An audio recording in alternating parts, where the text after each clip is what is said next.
ابھی ہم مدینہ شریف میں تھے تو ایک صاحب مٹی لے کر کے آئے تھے واپس. کہا کہ حضرت ہم جو ہے یہ 6 مہینے پہلے عمرہ پہ آئے تھے, جنت البقیع کی کچھ مٹی لے کر کے گئے تھے, تو لوگوں نے اتنا ڈرایا کہ جنت البقیع کی مٹی جو ہے جدائی کے غم میں روتی ہے, اس کو واپس لے کے آیا. خیر ٹھیک ہے, تمہاری عقیدت اپنی جگہ, اور کس نے اس طرح کی باتیں کی؟ ہم یہ نہیں کہتے کہ سب مٹی اٹھا لاؤ.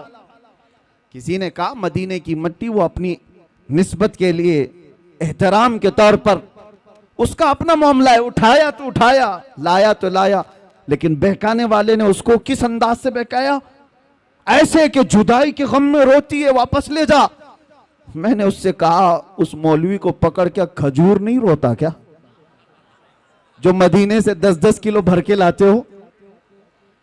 مدینے کے درختوں میں کھجور بھی تو ہے, توڑ کے لاتے ہو. زمزم نہیں روتا کیا, وہاں کے کنویں سے اٹھا کر کے لاتے ہو؟ کس طرح کی اس طرح مینوپولیٹ کر کے لوگوں کے دماغ کو. امام اعمش ایک بہت بڑے بزرگ ہیں, ان کے پاس ایک صاحب آئے تھے اور انہوں نے کہا تھا ایسا ہی سوال امام اعمش کے پاس. کہا کہ حضور میں مسجد میں سجدہ کر کے جاتا ہوں, کنکریاں پیشانی پر لگ جاتی ہیں, میں گھر پر جاتا ہوں جھاڑتا ہوں, تو کچھ لوگوں نے کہا مسجد کی جو کنکریاں پیشانی پر لگتی ہیں وہ اگر گھر میں جا کر جھاڑو گے تو وہ چیختی ہیں, چلاتی ہیں کہ مسجد سے مجھے اٹھا کر تم باہر لے آئے.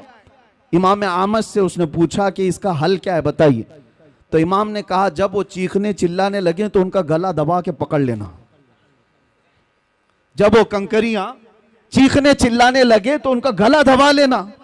اس نے کہا کہ حضور یہ بھی کیا جواب ہے, کیا کنکریوں کا گلا ہوتا ہے؟ آپ نے کہا گلا نہیں ہوتا تو چلاتی کہاں سے؟